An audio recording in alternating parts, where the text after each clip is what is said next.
everything comes from the triune God and is ordered towards the triune God, right?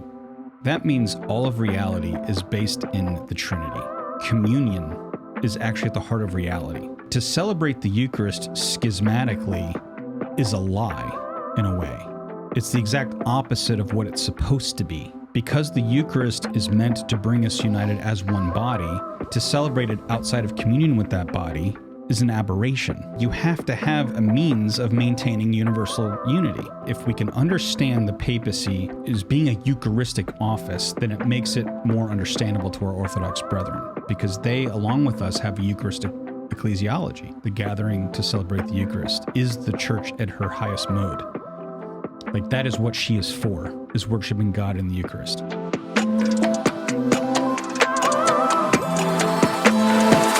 Good to see you. Good to see you. Thanks for coming back. Yeah. And congratulations on your new book. Thank you. And congratulations on going with a publisher that knows how to make beautiful books. I know, right? Seriously. Yeah, they really do. Yeah. They when they had this, they first showed me this, they sent me a image of it first. I was just like, yes, thank you. Really? Yeah. I wouldn't know. I see, if they had have shown that to me just as a document, I don't know. It's also the binding they do and the type of cover they have. Yeah, that's really beautiful. Do you ever meet Benedict? No, but he did walk in front of me. Hey. About That's cool. Maybe a little further from where we are from each other now. He walked right in front of me. And when he came to Washington, D.C., to Catholic U, I was there at the time. Yeah. And I remember the first thing I thought was, oh, wow, he's my height. Okay. It's like, that's cool. Just expected him to be like 10 feet tall because he's a giant. Taller, yeah. You know, yeah. But yeah, it was pretty cool. Yeah. I was in Rome when I interviewed Cameron Bertuzzi. Remember when he announced his conversion to Catholicism? I don't know if you remember that or not. Yes, I do. Yeah. But when I was there, they gave us a tour of the Vatican, and we went back behind the walls and we walked past the house that he lived in. That's the closest I've come to Benedict. Okay. Yeah. Yeah. Yeah. So you're a fan? Huge fan. You know what I've been reading this Fruit of Her Womb. Yeah.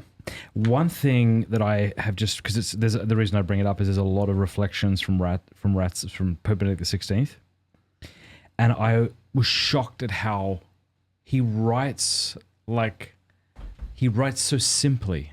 There's no, at least when he's maybe writing to a regular audience, there's no jargon, but it's so brilliant and so profound. I really miss him. Yeah, I mean, that's definitely true. I think one of the greatest aspects of his work is the fact that he's very profound and deep. He's got a tremendous wisdom, but he also knows how to put things in a very affective way. Like, it doesn't just make you go, oh yeah, that's true. It makes you go, wow, that's awesome. You know, and it's sort of that unity of the mind and the heart, that, you know, truth and affect. You know, it's not just a list of facts or things we can prove, but something to delight in. Well, I know what affect means, but what do you mean when you say that? So there's this, it elicits a positive sentiment or feeling. Like, it's a matter of the heart too. Yeah. It's not just the head. It's like the head and the heart combined. And I think that's a big part of his brilliance as a theologian and as a churchman, is that the ability to unite those two things together. It's sort of like the idea that I mean, if you go back to like ancient Greek rhetoric, right? Rhetoric can be considered a negative thing, where it's like, because we see that all the time in politics, right? You know, all the rhetoric, and it's, people are lying, but it will be effective because they'll get away with it, and most of the people won't know any better, and it'll work. But that's not what I mean here. What I mean is the art of being able to present things in a way that makes it attractive. Yeah. But that is appropriate because it's also true. Yes. And I think that's...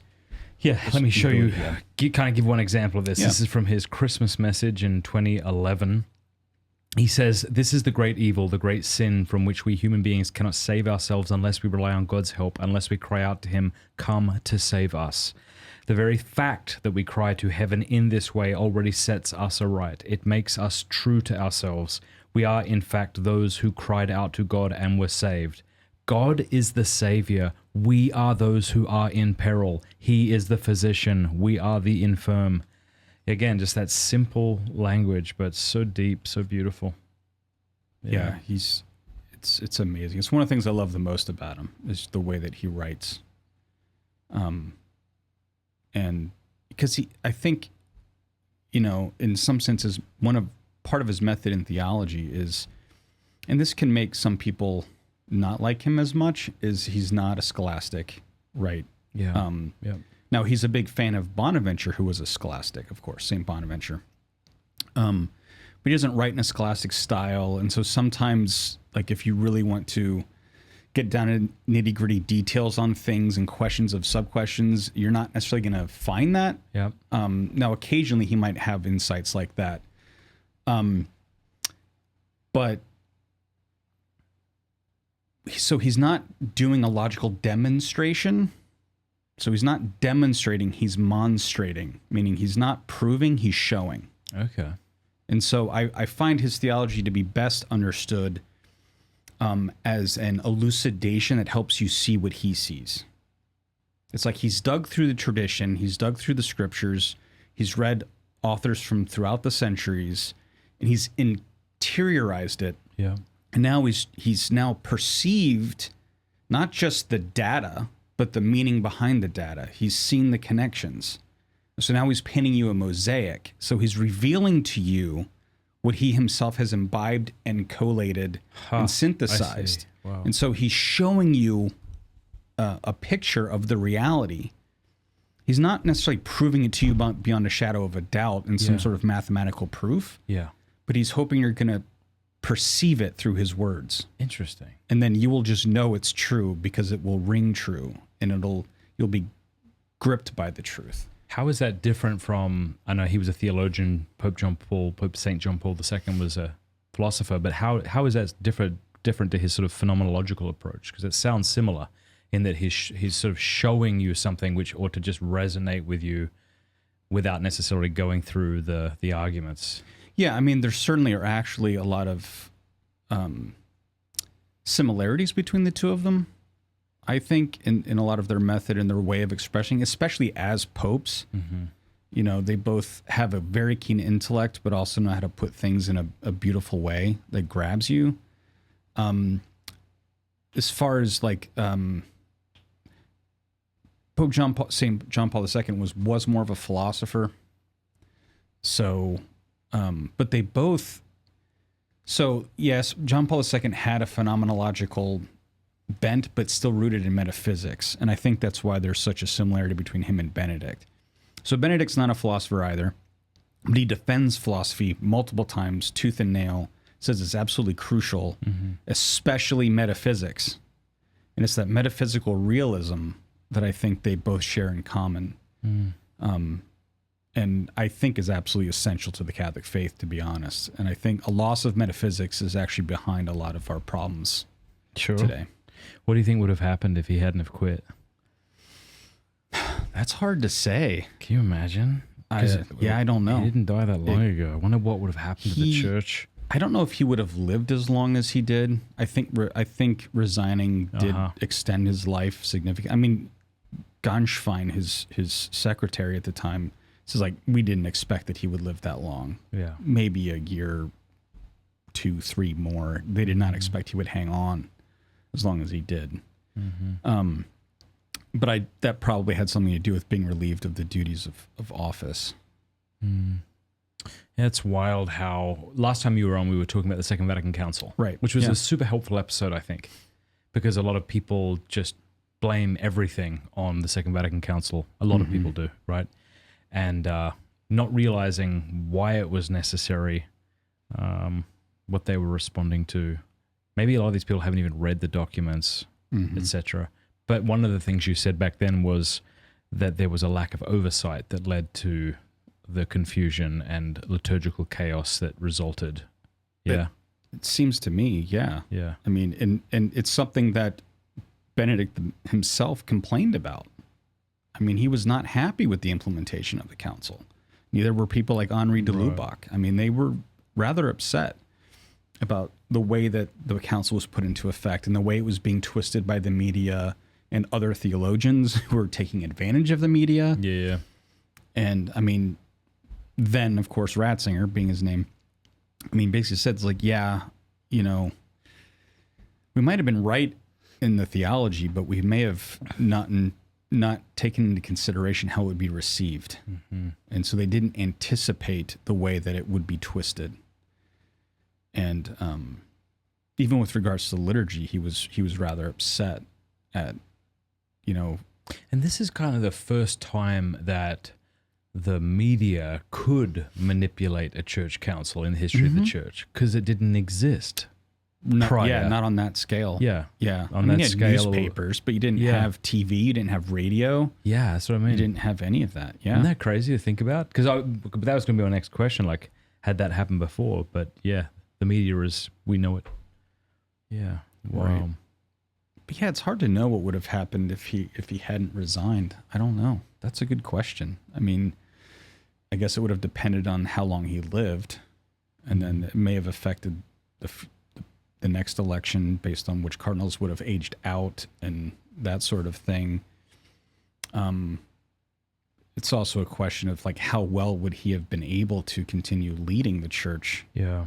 Yeah, and what may have rotted beneath the surface while he was unable to deal with things because of his health, perhaps. That's a possibility, right?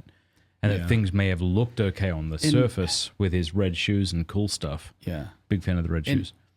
This is something I like to mention, and I actually bring it up, I think, in the book towards the end of the first chapter on his life. But I think, because when you compare Benedict to John Paul II, you see a pretty stark contrast, right? As far as how they handled the end of their papacy. Yeah. I mean, John Paul II just showed steadfastness and perseverance through suffering. I mean, he had Parkinson's disease and just wouldn't stop. He just fought tooth and nail to the end. Then you look at Benedict and he's like, all right, I'm resigning. And I think there can be a temptation to say, oh, well, one is virtuous and the other one's obviously cowardly and, you know, weak. And I'm like, no, I actually think it's rooted in showing us different virtues that correspond to their personalities and their gifts and talents. John Paul II was always a gregarious, outgoing, go-getter type of person, you know, since he was young. I mean, that's who he was. Benedict was a shy, humble person who never sought the limelight. You know, he was made Archbishop of Munich and Freising out of nowhere. He thought for sure his spiritual director would tell him to reject it, to turn it down. And he's like, no, you have to accept. He's like, what? And then a couple years or soon thereafter, he was actually asked to move to Rome to head up the Congregation for Education, and he turned it down.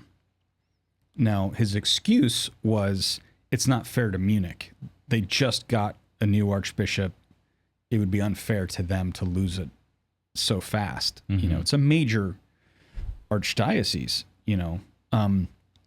So that only worked for so long. And then eventually John Paul II basically said, I want you to head the CDF. And Benedict kept trying to decline it, you know, and eventually he's like, okay, I'll accept under one condition, which he didn't think would be given. He didn't think it could be given.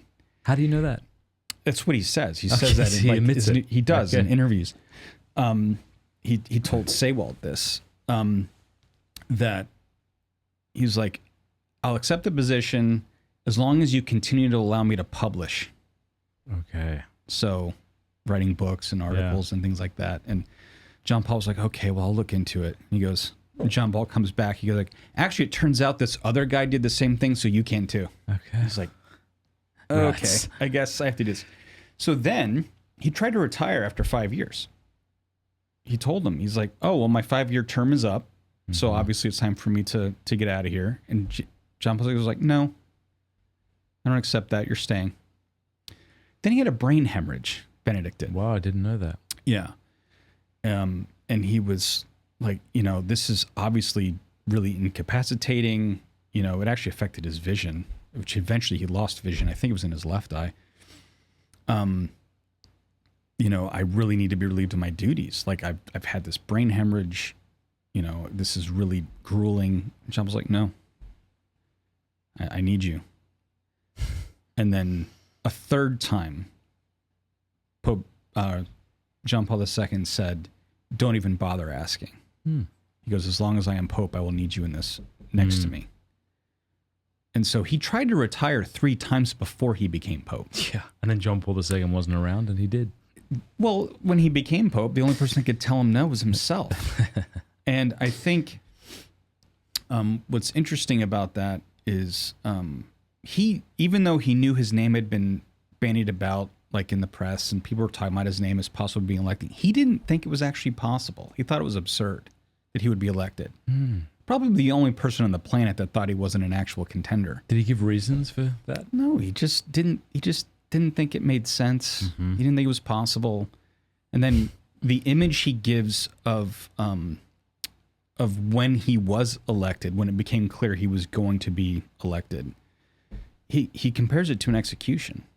He says, the image of the guillotine falling down on you came to mind. He didn't want it. This isn't a man who sought power in the church. And he's also a very humble person. I honestly think that from his perspective, and it's known, and other people have testified to this, he was never good at playing the political game.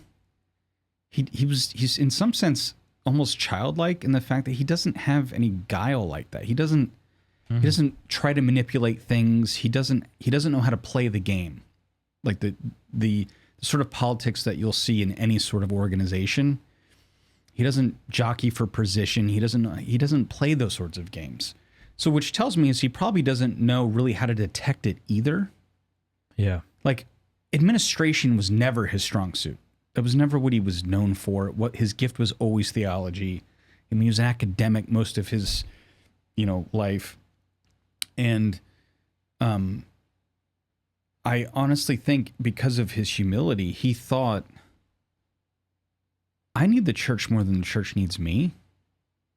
I'm probably standing in the way. Whereas John Paul II, in some ways to me, shows us the image of Christ carrying his cross on the way to Golgotha. Yeah. Benedict kind of shows us John the Baptist. I must decrease that he must increase. Like, let me get out of the way. Like, I think he honestly thought someone else could be doing a better job. The church, I'm holding the church back. I can't fulfill this to the best of my ability. They're probably better if I step down. I think that's honestly what he thought. And he said that he wasn't pressured, and I believe him. Do you think there was a reaction to how Benedict governed to Pope Francis? Or how, yeah.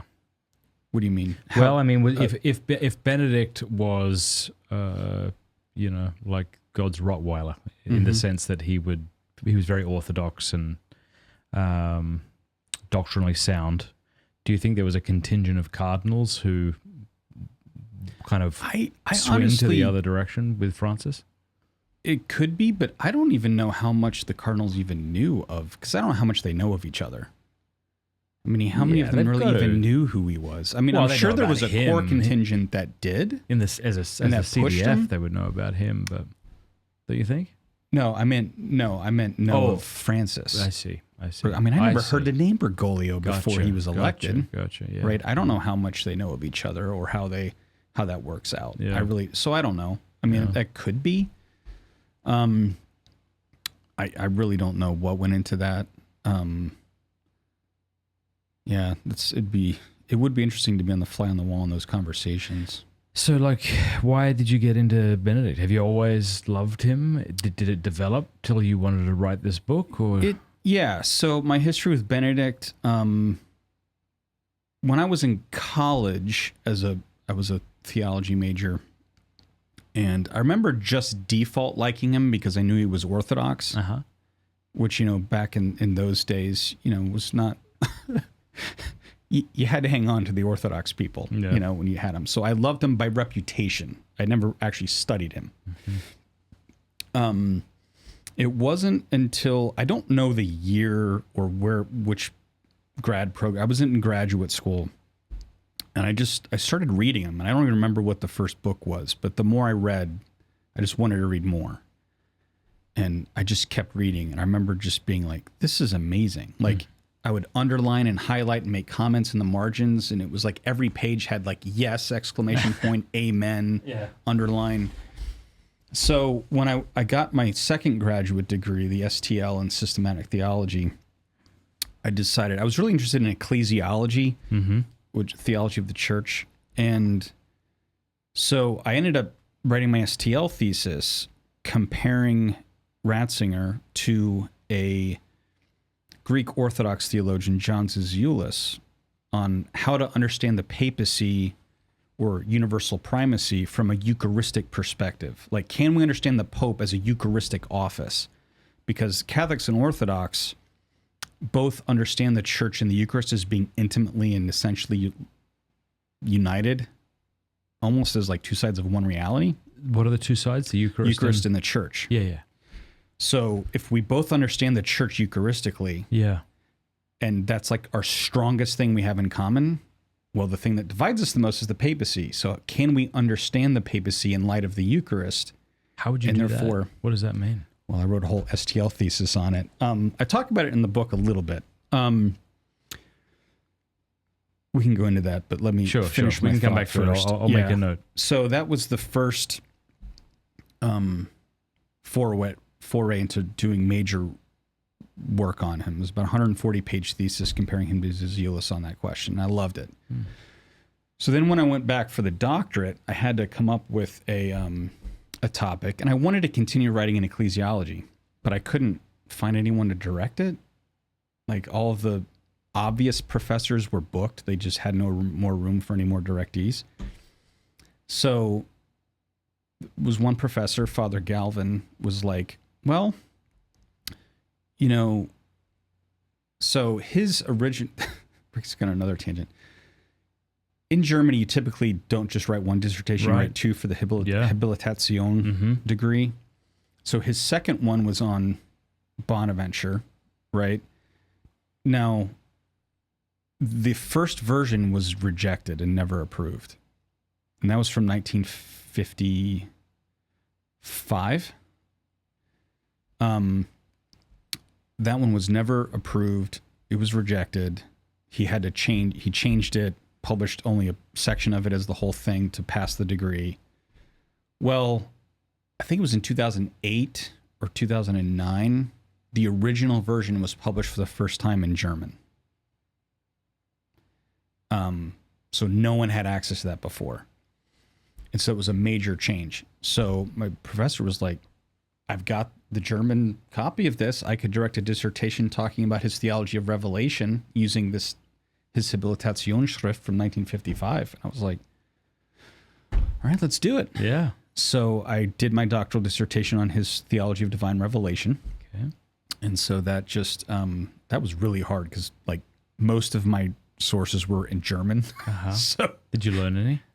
Well, I had to learn German to, Can you read it fluently? Speak it fluently? I wouldn't say fluently. No. It goes up and down depending on how much I use it. Yeah. Sometimes I can have a conversation that's casual. Yeah. I can understand a lot now. Like I'll watch things in German sometimes. If they're not too fast, I can pick it up. But yeah, I can read it fairly well. Yeah. I wouldn't say I'm fluent. Yeah. In this sense, like a native sense. But yeah, I've done a lot of research in German. I've helped with translations before. So that was really difficult, but it was just fascinating. And so I wanted to write this book probably 15 years before I started. And I finally had the opportunity, and I was like, yeah, I want to do this. Because the purpose of this book in particular, because what he did for me is it was through Ratzinger that I became more aware of how all of the different doctrines of the faith are part of one mystery, which means they're all connected. They're not separate questions. Okay. They're just different aspects of one reality. And I never really saw it that way before. And so I wanted to write a book that not only gave you a summary of his thought on specific questions, I wanted to show how all of his answers to those questions and how all of those questions themselves are related. And so that was the purpose of the book. It was to try to explain how the Catholic faith, how you have all these different areas. And so I ordered the chapters in a very intentional way. I try to do it in a way that I think most logically exemplifies how they're related to each other, how one flows from the other. And then I try to show this leitmotif of communion as being the key to understanding every single area of it. And so the purpose of the book was not just to give a summary of those separate questions, but to show how they're actually form a unity. And so that's what we tried to do. Awesome. Yeah. Were you a convert to Catholicism at all? Did you always believe? Yes. Okay. Yeah. Yeah, I remember. Were you like a nerd? Like a Yeah, Scott Hahn nerd back in the 90s? Listened to his tapes? Bit, yeah. I remember middle school, I was reading Peter Kraft. Yep. And whoa, middle school. That's amazing. Middle school, I was reading that. In middle school, I was reading his yes or no straight answers to tough questions about Christianity. And then I read his Refutation of Moral Relativism, Interviews with an Absolutist. And I was reading like Stephen B. Curry's like Born Fundamentalist, Born Again Catholic. Scott Hahn's Rome, Sweet Rome. I would really love I listened to a lot of Scott Hahn audio, like The Fourth Cup. Yeah. I loved that. So I was doing all that when I was young. Some of that was in college and high school, but that wasn't all in middle school, but over the years. So I always just loved the faith. I came from a very devout core family, plus grandparents, aunts and uncles on both sides. So very Catholic environment. And I don't remember a time in my life when my faith wasn't important to me, is probably the best way to put it. Yeah. So it started before I think my memories even begin. You're a blessed man. Yeah. So would you consider yourself an academic at this point? This is primarily what you're doing, is writing and researching? Or? Yeah, you could say that. I kind of have a foot in both worlds because I do a lot for the Institute for a more popular level as well. What are you doing? Right. So as professor of theology at the Word on Fire Institute, I run what's called the Theology for Evangelists community. Okay. So if you sign up for the Institute and become a member, we have all these different communities you can join. Okay. And mine is Theology for Evangelists. So I give lectures over the course of like a semester. So it's not, we take breaks for summer and for December. Every other week I give a live lecture and give you like a little assignment to do to help you try to express what you've learned or whatever. So I do that. I do... what's the website? It's Word on Fire Institute. Institute.wordonfire.org or community.wordonfire.org. If you go institute.wordonfire.org, that will redirect you to the website. Yeah, I'm with it. I'm looking at it, yeah. So it's Word on Fire Institute. And then we also do, every month we have a 3-day seminar, which is, it's an hour, it's 75 minutes per day. So it's not like the whole day, but they're live seminars where one of the professors or one of the fellows will do 3 days on a specific topic that's pertinent to the culture. So I've done 2 of those so far. All right, help me understand Word on Fire. So I understand it used to be just Barron doing videos. Right. And then he did that Catholicism series, and that exploded. I'm not asking you to like advertise for it necessarily. I'm just trying to personally understand the difference. So if people sign up to this today, they just start getting different courses from different people who work for him or work for Yol. Right. Yeah. Yeah. So, I mean, it's grown massively over the last several years. So I don't even know how many employees we have now, but it's expanded quite a bit. So we've got different departments, of course. We've got like the development departments, and we've got like the communications and media. I'm probably butchering the department names, but we've got tons of people working in there. We've got a publishing arm that's got multiple imprints. Yeah, so good. The obviously customer service and relations, things like that. design team, which is amazing. Absolutely fantastic team there. That's why we have such beautiful books. And the Institute was founded to try to provide a little bit higher level.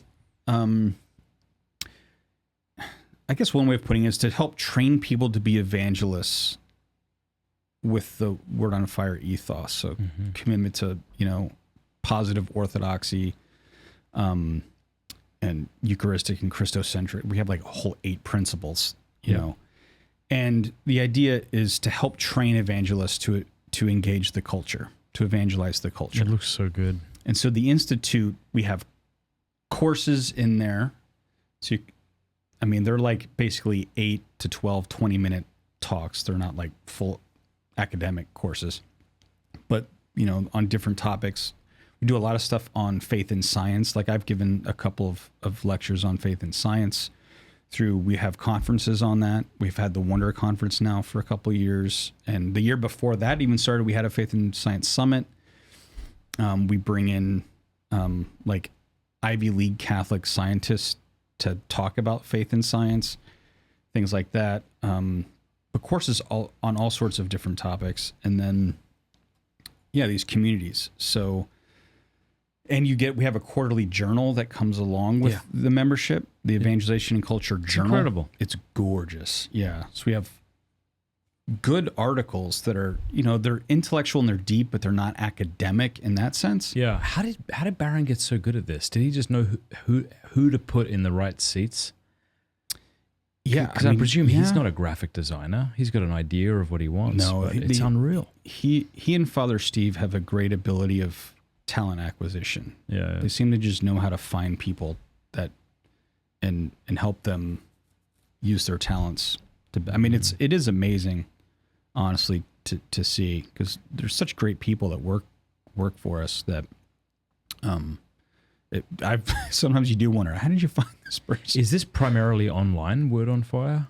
With like these communities you're referring to? Yes. So are you forming communities outside of the web, or is it just people connecting online? I don't know the current status on some of these things, because like we used to have a fellow for parish life and a fellow for community life or something. I forget. Okay. So we've done things with parishes. Some parishes will use our stuff for RCIA and OCIA and stuff like that. So we've had some interaction with local things in the past. And I think, I don't want to speak for the future visions of the organization, but there's some desire for people to actually meet locally as well. Awesome. Yeah, I'm so impressed with everything Word on Fire is doing. They keep sending me books, I think, because I keep letting them. We also have a master's program now, too. You do? In evangelization and culture. What? Yeah. So you get to take classes in like philosophy and theology and literature that are all geared towards evangelizing the culture. Yeah. Yeah. Yeah. I'm so grateful for all that Barron's doing. I'm tempted to go back to this Eucharist and Papacy thing, but I'm afraid it'll be too complicated. Can you sum it up quickly for me? So that even a knucklehead like me can understand, and then if I can understand that, we can go deeper. Right. Okay. So what's your argument trying to accomplish? Basically, and then as a Catholic, my argument is to try to show how the papacy is actually necessary for the church understood from a Eucharistic perspective. Okay. Because it's needed in order for the church to be that which the Eucharist makes her to be. So it's not accidental that both the church and the Eucharist are called communion. Okay. Right. Now, it might actually make more sense if I just try to give you the brief outline of the book, but the fundamental point is that everything comes from the triune God and is ordered towards the triune God, right? That means all of reality is based in the Trinity. Okay, that means relation, communion is actually at the heart of reality. Yeah. So sin breaks apart communion. Yeah. right? Isolation, separation. Destroys relationships. Sifts like wheat. It destroys relationships with our relationship with God, with one another, even with ourselves, right? The integrity that we have of the division of the body and the soul, warring against one another, and not even having full possession of our own self. Yeah, I mean, you think about the that. will and the passions. Disorder. Yeah. That's disordered. So it's a lack of integrity, or it's a disunity with yourself. That's what sin accomplishes. So what is redemption and salvation? It's healing the division caused by sin, which means bringing back into communion, which means healing the relationship with God, and by healing the relationship with God, healing our relationships with one another and with our in our interior selves, right? Ordered towards becoming members of the communion of saints, right? So that means there's a communal aspect to salvation. It's not just individualistic. Yes, we are judged individually. No one's denying that. But if salvation is to live divine life, and divine life is communal, then salvation is communal. Okay. It's being united with God and all of the others who are united with God, which means the church is not accidental to salvation. It's the beginning of salvation. Okay, so the unity of the church is essential to what she is. As Lumen Gentium said, she's as a sacrament or sign and instrument of a closely knit union with God and of the unity of the whole human race. So the church symbolizes and affects the unity of man with God and the unity of all mankind. Yep. That's what she is in her essence. So the argument is that what we understand, as St. Paul says in 1 Corinthians, we are, though many are one body, for all partake of the one bread, right? Is not the cup of blessing that we bless a communion, it's koinonia, a communion in the blood of Christ. Is not the bread that we break a communion in the body of Christ? Therefore, we, though many, are one, for we all partake of the one body, or the one bread. The Eucharist is the source of our unity as the church. Yep. Even St. Thomas Aquinas says this, right? The res tantum, the effect of the sacrament of the Eucharist, is the bond of charity of the members of the church. So the unity of the church is the res of the sacrament of the Eucharist, the thing, the effect that it has. So that's what the Eucharist does. It unifies us as the body of Christ, which means it must be celebrated in unity. Okay, so unity is therefore the effect, and that means it can only be properly celebrated in universal communion. So you have to have these means of maintaining communion. I missed that step. Both yes. It has to be celebrated in universal communion? What does that mean? Meaning that the different celebrations of the Eucharist must be in communion with one another for them to be what they are. Okay. Right, to celebrate, this is what the early church fathers were saying, right? You don't go to the table to the altar of a schismatic, right?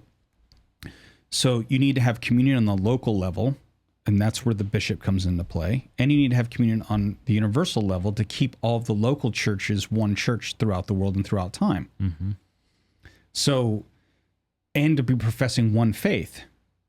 So there must be a means, a structure by which the church can maintain her identity throughout the globe and throughout time. So across time. So it's diachronic and synchronic unity. Okay. And basically the argument is that the papacy is the office that serves the universal communion of the church through space and time, so that the Eucharist can be celebrated properly, and those celebrating the Eucharist can receive that as members of the one church established by Christ, right? Which is part of what the Eucharist means. So the idea there is that it's a Eucharistic office, meaning, so this is actually something Benedict XVI is known for. It's not a direct quote. It's actually someone, Baptiste Mondin, said this about him, that even more than Orthodoxy, the chief role of the Pope is to serve Ortho Eucharist. Wow. The right celebration of the Eucharist. And what does that mean? What does the right celebration of the Eucharist mean? That it's celebrated properly, which means with right belief, you could argue right way it's supposed to be done, but that it is done in universal communion, because that's what the Eucharist means. So to celebrate the Eucharist schismatically is a lie, in a way. It's the exact opposite of what it's supposed to be. Because the Eucharist is meant to bring us united as one body, to celebrate it outside of communion with that body is an aberration. So the point being, in order to celebrate the Eucharist in a united way that is tied in unity, you have to have a means of maintaining universal unity. You can't just separate off into separate churches, because then you're separating the body of Christ from itself. And what if you try, I guess one way around this would be to try to come up with a spiritual view of the church, would it? To say that we're all united in some sense, it's really hard but not to in argue that when you're literally breaking off from one another because you don't want to be in communion with each other. You know what I mean? Like, people can push that thing, like the whole spiritual versus corporal communion. First of all, it's against the incarnational understanding of the church. No, that's a great point. I see it. Like, Jesus is the Logos and made flesh, right? The church is, after, analogously to the body of Christ, both spirit and flesh. It is visible and invisible. Right. And it's obvious Jesus prayed for this. He prayed that the church would be one as he and the Father are one in John 17. Right. So it's hard to argue that there's this great spiritual unity when people are literally refusing to be in communion with one another. Yeah, that's interesting. Because they don't agree. Like, so it sounds nice. It does. Right. Oh, we're all one. It's all the same. Well, then why aren't we coming? Well, because no, because you guys believe in the papacy and purgatory and Mary, and like, we can't. Gotcha. Well, that's not unity. Yeah. And it's also not unity in faith, which is part of the celebration of the Eucharist, right? Or even the validity of the Eucharist, first of all, requires apostolic succession, which requires a hierarchical structure. But yeah, basically the idea is that the papacy serves the authenticity of the local Eucharistic celebrations, and that's what I was trying to argue in the thesis. That if we can understand the papacy as being a Eucharistic office, then it makes it more understandable to our Orthodox brethren, because they, along with us, have a Eucharistic ecclesiology. Their ecclesiology is very similar to ours, and in understanding the church primarily as the Eucharistic synaxis, the gathering to celebrate the Eucharist, is the church at her highest mode. Like, that is what she is for, is worshiping God in the Eucharist. Have you found on the ground that it has been somewhat helpful? It's definitely helped. Well, I don't know how many people read my thesis, so probably not as much as it could be. But I mean, the argument, not necessarily just the thesis, but what you've come to argue, has it been helpful? This has been separately sort of an approach taken by the International Catholic Orthodox Dialogue. I mean, one of the earliest documents they wrote, if not the first one, was this is the Joint International Commission for Theological Dialogue between the Orthodox Church and the Catholic, or the Roman Catholic Church and the Orthodox churches as a whole, or something like that. Okay. Long name. I'll take your word for it. It was on the mystery of the Church and of the Eucharist in light of the mystery of the Holy Trinity.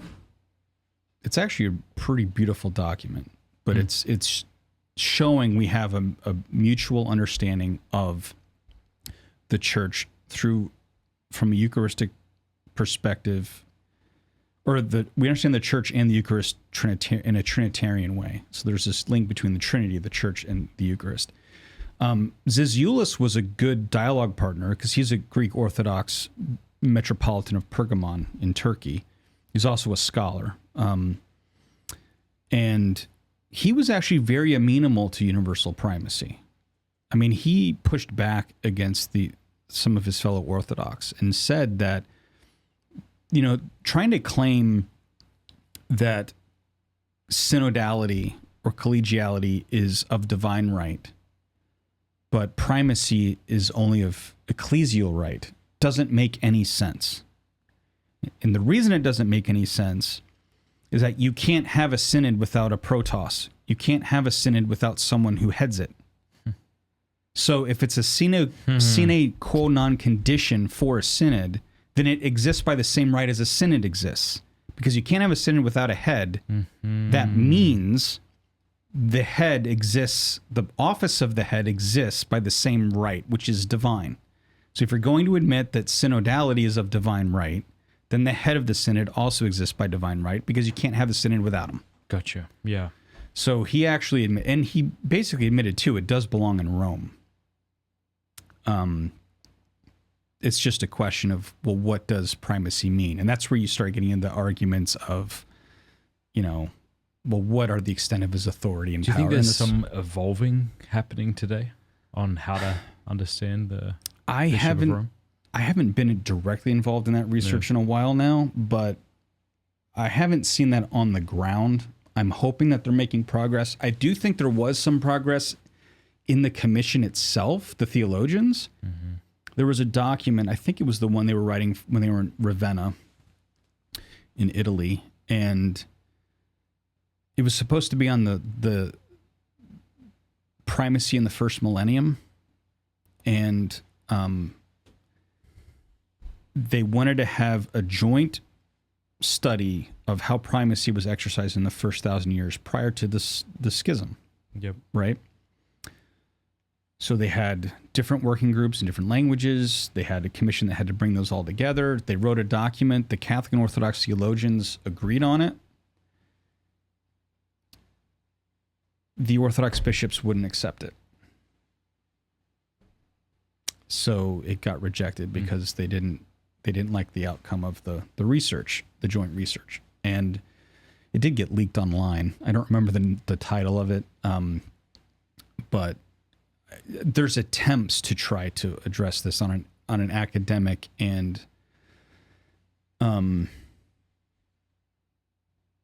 inter-ecclesial level. So I think at high levels it's happening. I don't know how much that's happening on the ground. I think I wasn't really involved in a lot of the, you know, on the street level conflicts with the Orthodox before. You've had some converts from Orthodoxy, but I guess I didn't have a real sense of how much many of them hate us until I started seeing the online world when it comes to that. Now, maybe that's just because it's the online world, because that brings out hatred in all sorts of ways. It's funny, isn't it? Because, I'd want to be careful of the word hate, because obviously I don't think it, but it's hard to interpret it differently when you read it. Yeah. When you read a lot of what's going on. Yeah. And it's not all of them. I'm not saying everybody, but I've seen I didn't realize how much animosity there really was. But you see that in Catholic circles, don't you? Online? Oh, yeah, of course. And yeah, that's true too. I'm not disagreeing with you. I just think I don't know what it is. It's a insistence on a very particular way of devotion and worship, perhaps in the Catholic Church at least, that will not settle for any kind of compromise or any kind of accommodation. I think there's a fear that my Catholic faith is being eroded. And so I'm talking from the Catholic perspective. Oh, okay. And so if I feel as if you're compromising my faith in any way, I will lash out at you. There's a lot of that. Right? Yeah. Which, if you're correct, is actually appropriate in a way. Right? If you're right. If you're right. Yeah. Yeah. Yeah. Because, I mean, there's, yeah. So, I mean, even growing up, I mean, my parents had to take us to a different parish because I don't remember exactly. I think it was a parish somewhere in Connecticut, and my mom was going to enroll us in faith formation there. And I don't even know how it came up, but it was something like they told her that, oh, we don't believe in purgatory and all that nonsense anymore or something. And so she took us to another church. So there's definitely reasons to be on guard for the right understanding of the faith, because it has been eroded on the ground in many places. Well, speaking of purgatory, something similar, limbo. I don't know if you know about this or not, but B. Terran 146 says Pope Benedict XVI said he didn't believe limbo exists.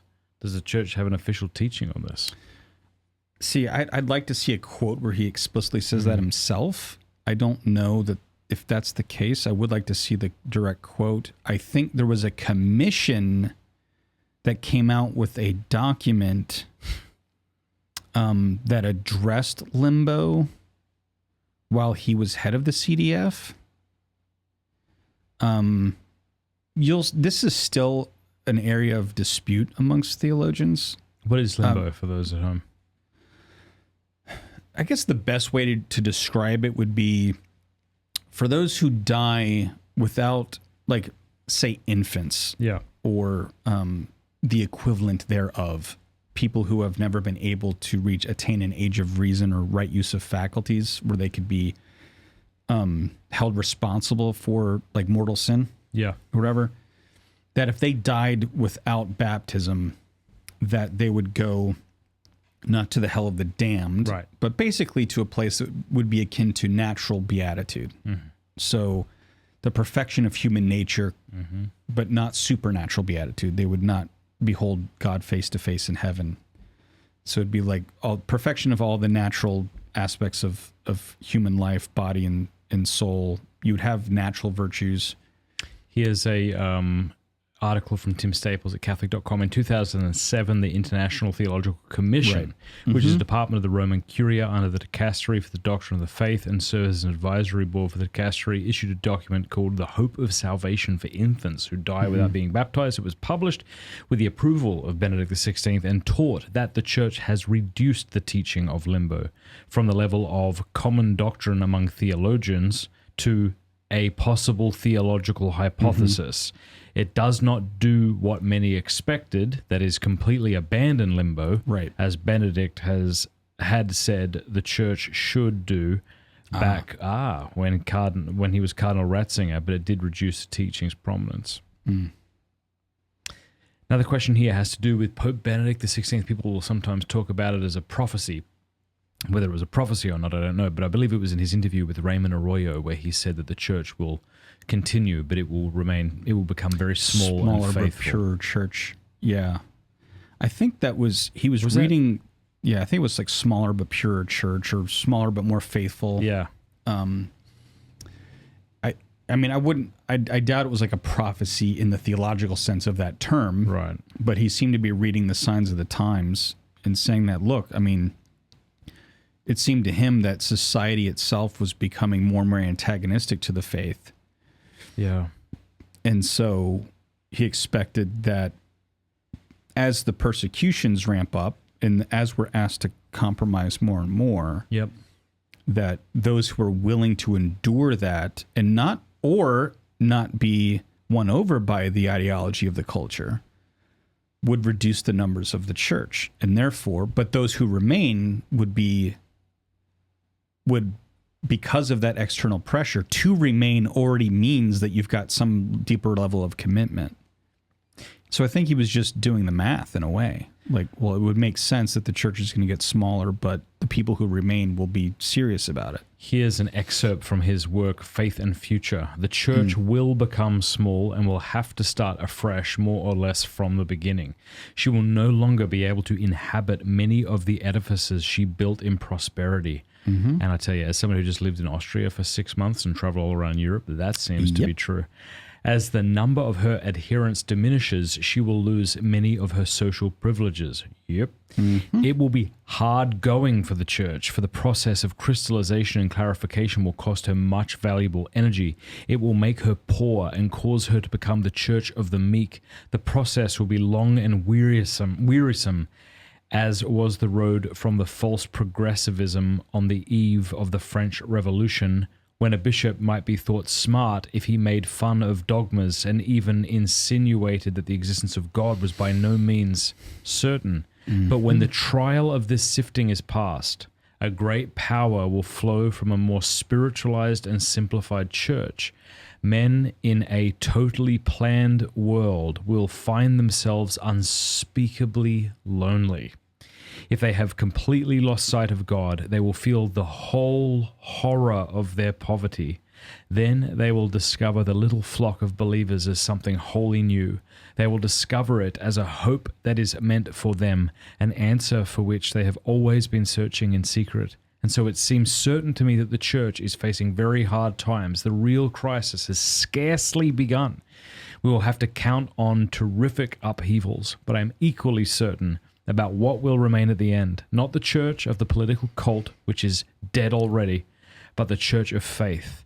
She may well no longer be the dominant social power to the extent that she was until recently, but she will enjoy a fresh blossoming and be seen as man's home, where he will find life and hope beyond death. It's so beautiful. It is so beautiful. And it's also partly, he's not just looking to the future there. I think he's also drawing from his own personal history, because he's got a beautiful quote about the church perduring through the Nazi regime. Mm-hmm. And it's in the book. I quote it in the book, but it's just a beautiful things where he basically says that we now know what it means that the gates of hell will not prevail against her, because we have seen the gates of hell, mm-hmm. and she alone was left standing. Wow. Meaning that the church remained steadfast and did not kowtow. And I'm not sure how true that is in Germany now, but yeah, back then. Right. Sorry. Right. But he saw that in the past. And so I think that's wild. And I also think he's you can almost see like societies as analogous to corporate personalities. Like they're almost like individual persons. Okay. If you see someone who completely begins to dissipate and live a life away from truth and virtue and all of that, their life doesn't always get better. No, almost never. Right. So it's like, I think what he's saying is once society gets what it wants, it's going to realize how empty what it wanted really is. Yeah. And it's still not satisfied. Mm-hmm. And then you're going to have this remnant of people that have been telling you, you guys are the crazy ones all along for trying to get rid of us. Yeah. And they're going to be like, wow, that's where meaning is. That's where beauty is. That's where authenticity is. Yeah, a couple of comments on this. One, I remember while in Europe at these different places, there were certain places where it looked like there was real faith and it was very inspiring. There were other places I went where I thought to myself, I don't know if the church will exist in this city, maybe this country in 50 years from now, given the stories I was being told from the couple of faithful that were there or the bishop. And it made me realize, and you correct me if you think I'm wrong, I don't think I am, but the gates will not prevail against the church does not mean the gates will not prevail against the church in Switzerland or in Ireland or in, right? Nope. Yeah. So the idea that people could be living in a country with no church. I mean, you think about the number of times that even in the patristic era, even after the Edict of Milan, right? It's not like Constantine came in and he had Edict of Milan and everything was great. You still had heretic emperors come in from time to time and do more persecutions and exile bishops. Like St. John Chrysostom was basically kicked out of Constantinople and he died in exile, right? I mean, you can have even if you have a good bishop, he could be thrown in prison by the government. He could be sent into exile, taken away. I mean, that happened in the early church even after the Edict of Milan. So the idea that it couldn't happen now, and perhaps worse, you can have, because, think back again, even after the Council of Nicaea, Arianism didn't go away. It remained a force for a long time. There were a lot of Arians that remained after Nicaea and sometimes took power, and a lot of bishops were Arians. So heretic bishops is a real thing that has happened in the history of the church. And it does a lot of damage. God's mercy is such a mysterious thing. You think of somebody being raised in a country where the church may not be present anymore, or not in a state that it ought to be, and so it causes scandal, perhaps. Like you think of some places in Germany. Yes. We lived in a place in Austria where we were told not to go to this church because the Eucharist is invalid, because the priest does all sorts of shenanigans with the Eucharistic prayer. And you think about the 6-year-old who's attending that Mass, and he's none the wiser, and he's getting told things, and he comes to believe certain things. Right. You know, what's responsible, or what is that kid responsible for believing, and how is he culpable if he rejects the faith, which it may not even be, that's being presented to him? Yeah, of course, that child wouldn't be culpable, right, in that way. But it is still has. It is scary. I mean, to be honest, and I don't know if we. I mean, obviously, some people take this seriously and they talk about it ad nauseum online, but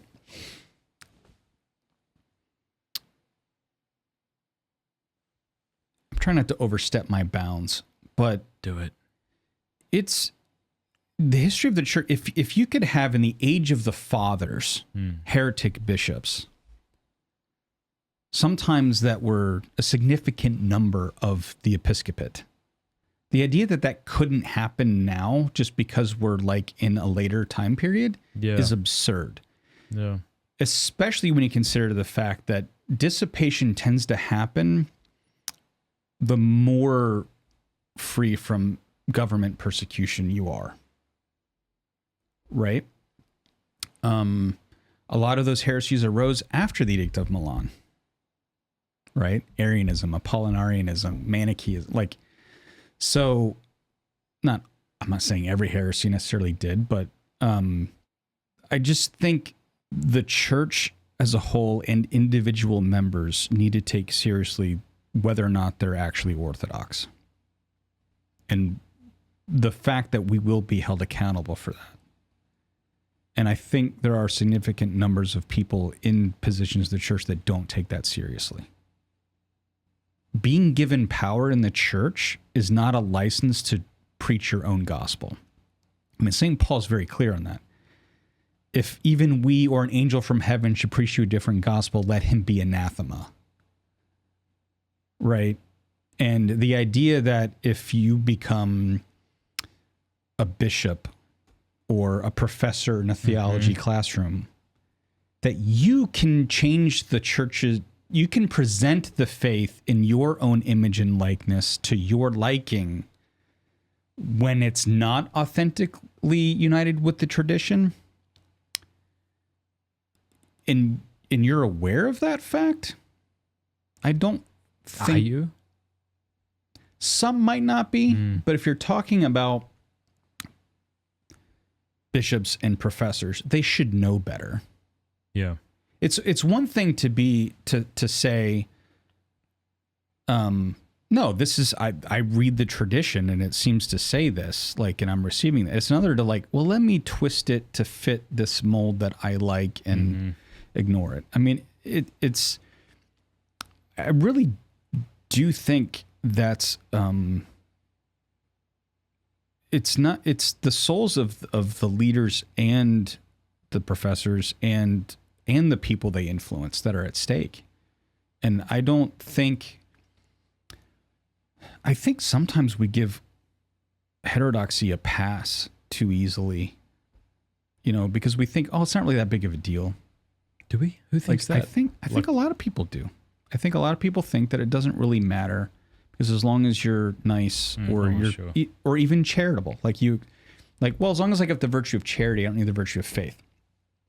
Yeah, maybe that is true. I just don't think that's true for people like you and me. I think it's what's more likely for people. I don't know you, so I can't speak. I'll speak for myself. People like me, the temptation isn't to become like that. The temptation is to become like a schismatic because all around me appears to be falling away. And I wanted to bring that up, right? Because that is the temptation. It's sort of like where Christ says, all people will hate you because of me, And how many people have just assumed that they must be faithful to Christ throughout history because they're hated, when maybe they just sucked and kind of that's why you were hated, right? But it's so easy to take that passage and apply it to yourself as one of the chosen ones.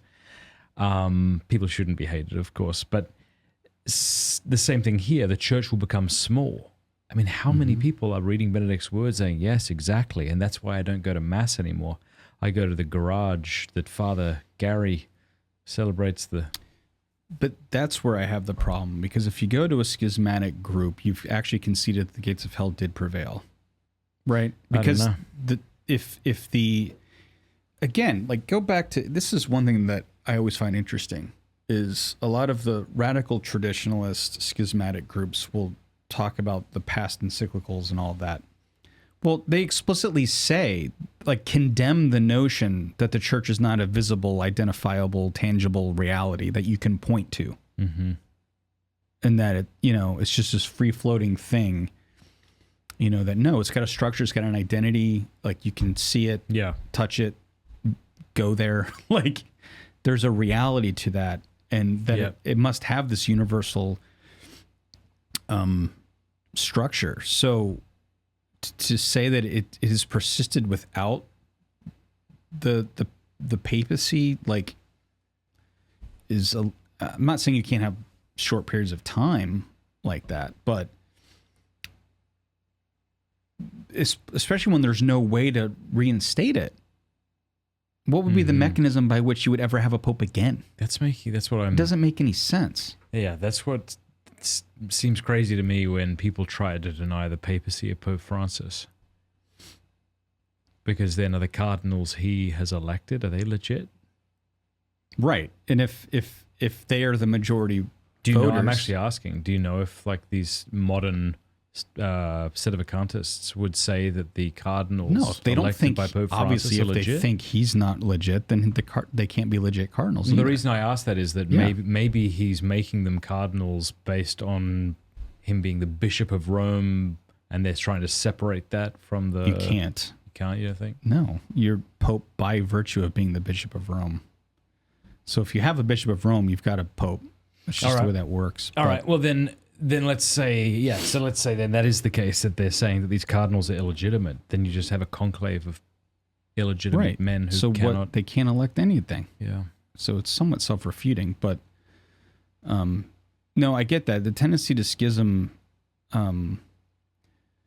is definitely out there. And I don't think I realized until recently how out there it is. Like, it's a growing problem, it almost seems like. What do you mean when you say recently? What did you see? Or... Well, because I'm not really an online, like, I'm not big into doing a lot of social. I don't find social media very glorious, because I used to be much more involved in like social media, and I enjoy not being involved in it. So what did you see that you were like, holy crap, this is big? You just see, like, because sometimes in videos I'll look at the comments, or I'll look at that's mostly where I see it now. That's scary. And I'm just like, oh my gosh, and there's some wackadoodle stuff out there. 100%. And this is the other caution. So we talk about heterodoxy. Satan is very wily, right? He knows what your weaknesses are. So he's going to try to get you ensnared based on your weakness. If you style yourself a traditional Orthodox Catholic, he's not going to tempt you with, radical, liberal, progressive ideology to try to get you to leave. He's going to try to get you to go in the opposite direction. He's going to try to get you to become a schismatic the other way, which is you hold yourself so high as a standard of orthodoxy in the tradition that you will try to make yourself a judge of the magisterium itself, and therefore find a way to justify leaving the church, because he wants everyone to jump off the bark of Peter. That's what he wants. And he does that in different ways. And he tries to either get you to leave by liberal progressivism or by radical traditionalism in a way, depending on which one is more enticing to you. And I think he really does that. I do think it's demonic.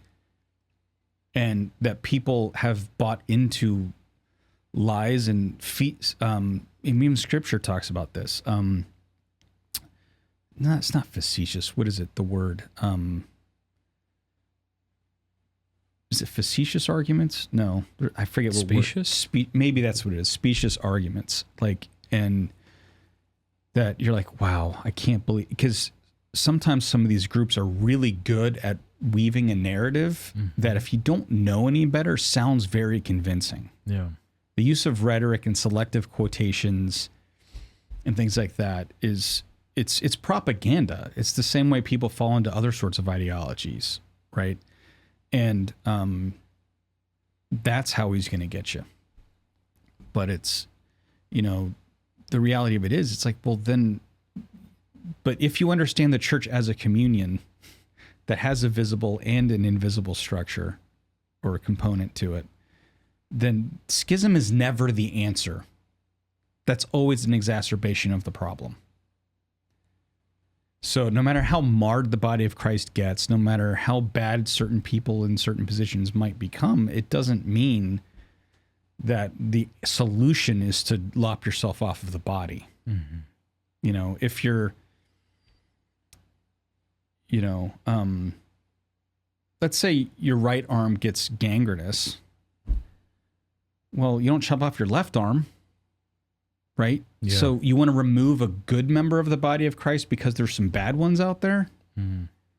Like that exacerbates the problem, the disintegration of the church, right? You don't want, so Satan's, I think a lot of this has to do with what Benedict says here, with the kind of glory days of the church.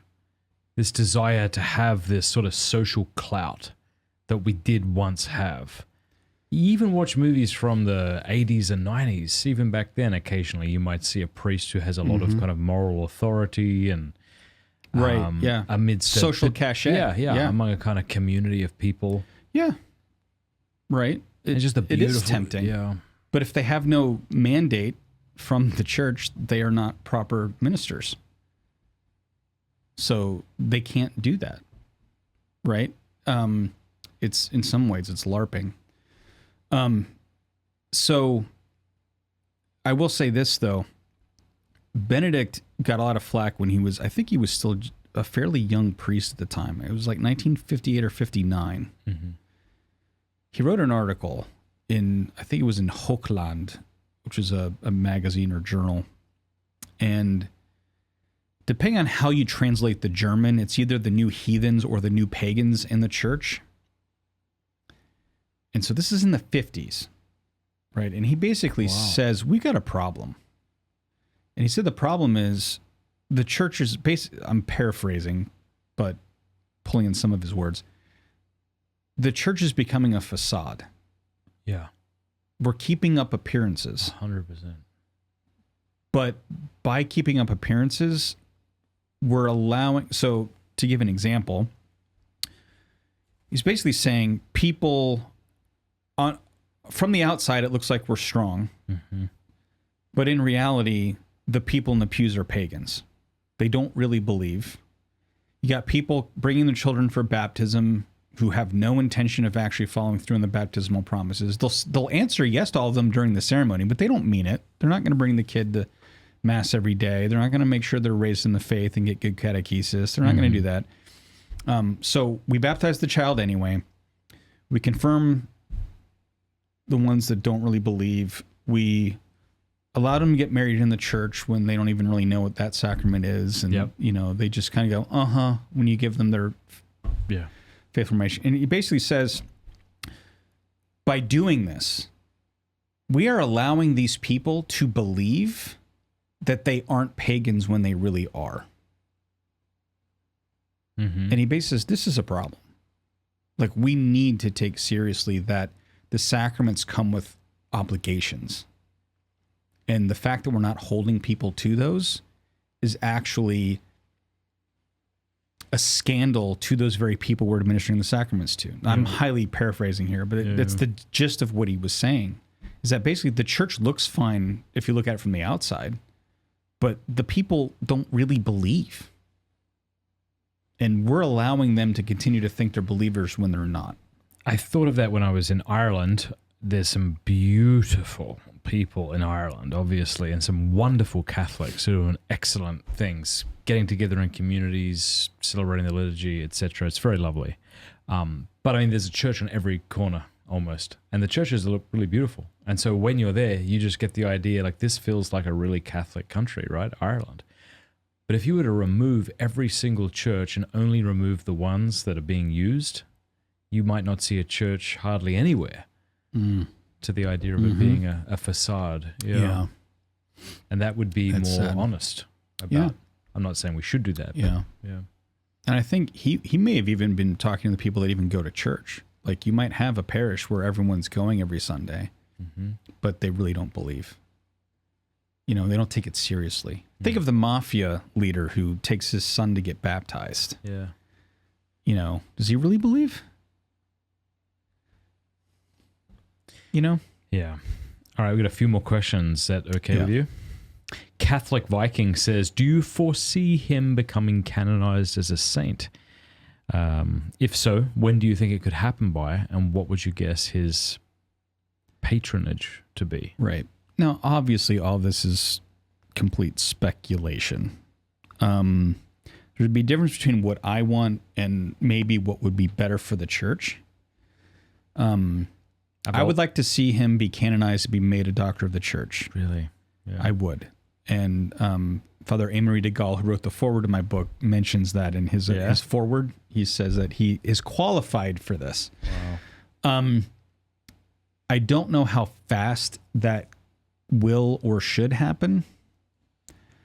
I think there does. I would like to see it in my lifetime, obviously, because I want to see it happen. I should think, well, I can see it happen from purgatory or heaven, right? I don't need to be here. I don't know if it could or should happen that quickly. I think they're starting to grow. A number of people are starting to think, are we just going to canonize every pope we have now? And like right away? Yeah. Because, I mean, John the 23rd, Paul the 6th, John Paul II, you know, or it's just what we do now. It's the next step after, you know, and I could see some wisdom in saying, you know what, we should probably give this stuff time. But because of the brilliance of his intellect and how much he fought against evils in the church and against heterodoxy and the like, if he could get enough miracles to qualify, then it'd be great. I think as far as the doctor of the church component, probably should take a good amount of time to make sure that his thought remains impactful and looked back upon with reverence and continues to have that before something like that would happen. I think that in particular, the sainthood could happen more quickly, but maybe even those we need to slow down a little bit. And then the doctor of the church should probably happen after I'm dead. Yeah. Because I think you need to show a lasting impact that doesn't just dissipate. Yeah. And that requires time. Seth asks, what do you consider his must-read works? And then a follow-up question to that would be, what might be something to read if you've never read him before? Okay, so usually when people ask me what the first book of his you should read is, I usually tell them Milestones, which is his memoirs of his own life going up to 1977. It's a short book. It's an easy read. Really? But it gives you a great insight into, so my first book, the first chapter of my book is his biography, but I don't just go through chronologically. I go through it thematically. So I basically talk about these different themes, and then I show how his later thought is sort of prefigured in events in his own life. And so, this is where his humility comes from. This is where his appreciation of the liturgy comes from. This is where his appreciation of the power of beauty comes from, of art and architecture and nature. This is where his intellectual formation happened and who influenced him. So I usually point people to that because you get a better sense of who he is as a person. Yep. And then that gives you insight into how he thinks. And so usually I say Milestones. Now there's obviously a bunch of biographies about him that are good. But of his... Introduction to Christianity too, huh? Introduction to Christianity is most people's favorite, it seems, or the one they always go to first. It seems. It probably is. Yeah. And it's a great book. I will say there's a sleeper that I actually like more. Yeah. And that's his Principles of Catholic Theology, Building Stones for Fundamental Theology. Okay. No one talks about that. Definitely sounds more boring than Introduction. It was written later, but it's a great book, and there's a lot in there that's it's just amazing. And then Called to Communion is good. It's a short book on ecclesiology that I'm an ecclesiology junkie, so I just like theology about the church. So that's one. Of course, the Jesus of Nazareth series is hard to beat as an example of good biblical theology. Yeah. Yeah, ecclesiology nerd, huh? They used to be my area of expertise and focus. It's been a long time since I've been able to do that. I do have an article coming out in Pro Ecclesia on the Eucharist and primacy in the works of Jean-Marie Roger Tillard, who was I think French Canadian, actually, I think. But how he tackles the Eucharist and primacy question. So that's coming out in Pro. It's available for those who have access to their digital stuff, but it's coming out. So I did get to do that. But other than that, I don't get to delve into it as much as I used to. Mm-hmm. Where can people get the book? Well, you can get it on Amazon, although it's better for us, and it's if you go to the bookstore, Word on Fire's actual bookstore, their own. I think it's bookstore.wordonfire.org. I think is the link, but that's the best place to get it is on there. Yeah. But if you need to, there's Amazon as a backup. Anything else coming up? There's a lot of academic conferences and things I'm going to. Yeah. Like next week, I got to fly out to Chicago for a philosophy conference talking about Bonaventure on marriage. And then, another one in January, end of January, beginning of February. I'm supposed to be going to an academic conference there, which is a Thomistic themed one. Yeah, just a lot of different things like that. Thanks for coming on the show. Yeah. Appreciate it. Great to be here.